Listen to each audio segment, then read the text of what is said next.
আসসালামু আলাইকুম সবাইকে। আজকে আমি যাচ্ছি আমার শাশুড়ির মামা বাড়িতে দাওয়াতে এবং আজকে আমি একটু শাড়ি পরলাম, কারণ আমাকে শাশুড়ি বলছে যে শাড়ি পরে একটু চলো, যেহেতু তোমাকে তারা ফার্স্ট টাইম দেখবে।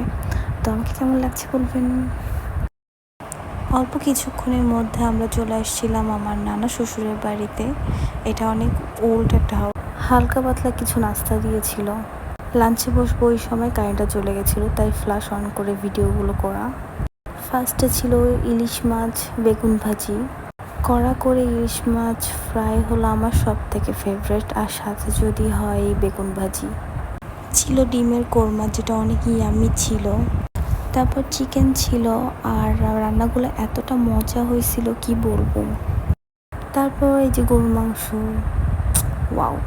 লাস্টে ছিল দই, যেটা আমি একটু খাইছি, কারণ আমি অত দই খাই না। এই যে সবাই দেখো, আমার একটা পিচ্চি মামা শ্বশুর আছে। সুন্দর না? কি কিউট। ও তো আমার সাথে একদম মিশেই গেছিল। ওর সাথে আমি অনেক দুষ্টামি করছি খেতে বসে। তো এখানে ছোট্ট করে একটু ভিডিও করলাম, কারণ ওইভাবে তেমন ওখানে ওদের বাড়িতে ভিডিও আমার করা হয়নি।